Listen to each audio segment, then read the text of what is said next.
नमस्कार, मैं हूं पंकज झा। आप देख रहे हैं एबीपी अनकट। सवाल वही जो पिछले हफ्ते भर से है।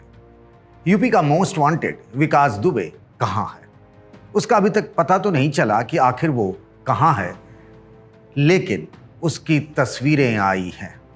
वो कल की तस्वीरें हैं और 3 तरह की तस्वीरें हैं जिससे हम आपको बताना चाहेंगे। जब से वो फरार हुआ था 8 पुलिस वालों को मारने के बाद, उसकी 3 तस्वीरें हरियाणा के फरीदाबाद से आई हैं।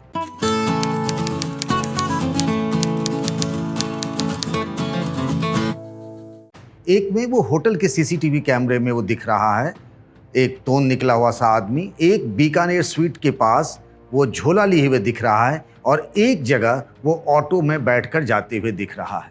फरीदाबाद के जो पुलिस कमिश्नर हैं ओपी सिंह, उन्होंने कल ऑडियो क्लिप भी जारी किया था। हरियाणा में अलर्ट कर दिया गया है कि उसके पास शायद अपनी कोई गाड़ी नहीं है और वो ऑटो और टैक्सी से इधर उधर भाग रहा है, ऐसा उनका कहना है। इस बीच में क्या क्या हुआ, उसके कई बड़े साथी या तो पकड़े गए हैं या फिर पुलिस मुठभेड़ में मार दिए गए। सबसे बड़ा जो राइट हैंड, जिसको बोलते हैं दाहिना हाथ विकास दुबे का, वो अमर दुबे यूपी के हमीरपुर में मौदाहा इलाके में आज सवेरे पुलिस ने उसे मुठभेड़ में मार गिराया है। कहा जाता है कि उसकी जो टीम थी विकास दुबे की, जो शूटर्स थे, शार्प शूटर्स थे, जो हथियार चलाने में एक्सपर्ट थे, उनमें अमर दुबे का नाम सबसे पहले आता है। और अमर दुबे के बारे में ये भी कहा जा रहा है कि उसके जरिए ही पुलिस को ये पता चला कि शायद वो फरीदाबाद में हो सकता था। लेकिन बहुत ही शातिर दिमाग का है विकास दुबे। आप पूछेंगे ऐसा मैं क्यों कह रहा हूं, कैसे उसने हरियाणा पुलिस और यूपी की एसटीएफ को फरीदाबाद में छका दिया। वो वहां गया, अपने एक रिश्तेदार के यहाँ रहा, अपने 2 दोस्तों को वहां के एक होटल में ठहराया और जब उसे इस बात की भनक लगी कि हरियाणा पुलिस और यूपी पुलिस उसे गिरफ्तार कर सकती है, तो उसने वहां से अपने एक साथी, जो कि उसके साथ उस दिन घटना में था, शामिल विक्रू में जब पुलिस वालों पर फायरिंग हुई, उसका नाम है कार्तिकेय और दूसरा नाम है उसका प्रभात और कार्तिकेय को उसने आगे भेज दिया। पुलिस ने उसे पकड़ लिया। ये सब कुछ वो अपनी आंखों से देखता रहा। जब वो सब कुछ खत्म हो चुका, पुलिस उसे उठा के ले गई, फिर मौके से वो फरार हो गया। अब ये है कि विकास दुबे होगा कहाँ? यूपी एसटीएफ की 6 अलग अलग टीमें उसे ढूंढने में लग गई हैं। एक नहीं, 5 राज्यों की पुलिस यूपी के इस मोस्ट वांटेड विकास दुबे को ढूंढ रही है। यूपी पुलिस लगी हुई है, बिहार पुलिस लगी है, मध्य प्रदेश पुलिस को अलर्ट पे रखा गया है, हरियाणा पुलिस को अलर्ट पर रखा गया है और दिल्ली पुलिस को भी। ये कहा जा रहा है कि वो एनसीआर के इलाके में कहीं हो सकता है, यानी कि गाजियाबाद, नोएडा, दिल्ली।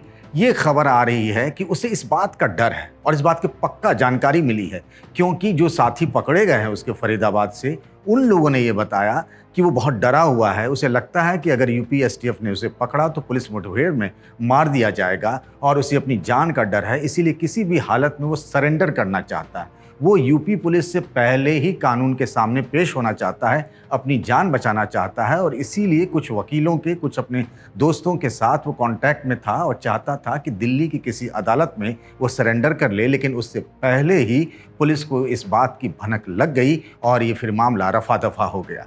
यूपी पुलिस के कुछ सीनियर अधिकारियों का ये कहना है कि हो सकता है वो राजस्थान की तरफ भी जा सकता है, क्योंकि उधर गुंजाइश कम दिख रही है, तो छकाने के लिए यूपी पुलिस को वो राजस्थान की तरफ भी जा सकता है, ये कहा जा रहा है।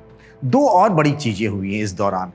एक, जो अनंगदेव तिवारी, जो यूपी एसटीएफ में डीआईजी थे, अनंगदेव तिवारी, और वो खुद इसकी जांच कर रहे थे, उन पर ये आरोप लगे कि जिस तरीके से कानपुर के पुलिस वालों ने उसको मदद करते रहे लगातार विकास दुबे को, और उस दिन उसको पहले ही बता दिया था कि उसके घर पर पुलिस की पार्टी पहुंच रही है, उस मामले में अनंतदेव को एसटीएफ के डीआईजी से हटा करके इनसिग्निफिकेंट यानी सन्टिंग पोस्ट पर उन्हें डाल दिया गया। लेकिन सवाल ये है कि अगर उन पर आरोप सही पाए गए हैं तो फिर ये कार्रवाई क्यों, उनके खिलाफ निलंबन की कार्रवाई क्यों नहीं हुई? इस पूरे मामले की जांच कि क्या वाकई में कानपुर की पुलिस विकास दुबे से मिली हुई थी, ये बात तो अब साफ हो गई है, क्योंकि उस इलाके का थाना प्रभारी विनय तिवारी सस्पेंड हो गया, उसे गिरफ्तार भी कर लिया गया है। 68 पुलिस वाले जो चौबेपुर थाने में थे, उन्हें वहां से हटा दिया गया है। मतलब ये तस्वीर साफ है कि कैसे यूपी पुलिस ने ही गद्दारी की, खाकी के नाम पर जो दाग लगाया, अपराधियों के साथ उनकी सांठगांठ रही उनके साथ उसके अपराध में,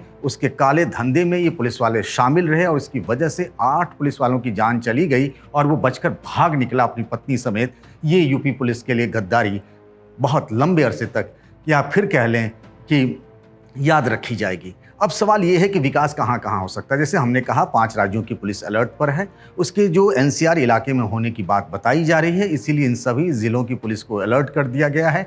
यूपी एसटीएफ की 6 टीमें अलग अलग जगहों पर लगी हुई है। वो चूंकि मोबाइल फ़ोन का इस्तेमाल नहीं कर रहा है, इसीलिए इलेक्ट्रॉनिक सर्विलांस में वो पकड़ा नहीं जा पा रहा है। उसके तमाम जानने वाले, करीबी रिश्तेदार और उसकी टीम में जितने लोग थे, उन सब पर पुलिस की नज़र है कि कहीं भी किसी के पास कोई जानकारी आती है तो फिर वो विकास दुबे तक पहुंच सकते हैं। इस बीच में उसके कई साथी गिरफ्तार कर लिए गए हैं। जिस दिन ये घटना हुई 2 जुलाई को, उसके अगले ही दिन उसके मामा जो प्रेम प्रकाश पांडे और उसका एक साथी जो है विकास का, वो उसी दिन पुलिस मुठभेड़ में मार दिया गया था। फिर आज राइट हैंड जो उसका है अमर दुबे, वो भी मार दिया गया। एक तरीके से कहें तो यूपी पुलिस का जाल जिसमें वो फंस सकता है विकास दुबे, वो जाल उसकी तरफ, गर्दन की तरफ पहुंच रहा है। लेकिन अभी तक तो यही कह सकते हैं कि विकास दुबे आगे आगे चल रहा है। पुलिस पहुंचती है उससे पहले वो अपनी सोच से उसको, यूपी पुलिस को और एसटीएफ को चकमा देकर भाग निकलता है। लेकिन 2 तरह की खतरनाक तस्वीरें साफ हुई हैं कि कैसे यूपी पुलिस गद्दारी करती है, अपराधियों के साथ मिली जुली रहती है। ये तस्वीर साफ हो गई है और सिर्फ विकास दुबे का मामला नहीं, ऐसे कई मामले होंगे, नहीं तो यूपी पुलिस की ऐसी ही किरकिरी होती रहेगी, इसमें कोई दो राय नहीं है। और 5 लाख, पहले उस पर 2.5 लाख रुपए का इनाम था, आज उसके सर पर, यानी गैंगस्टर, यूपी के most wanted gang of Kanpur का डॉन, उस पर अब 5 लाख रुपए विकास दुबे पर इनाम रखा है यूपी पुलिस ने गिरफ्तार करने के लिए। एबीपी न्यूज आपको रखे आगे।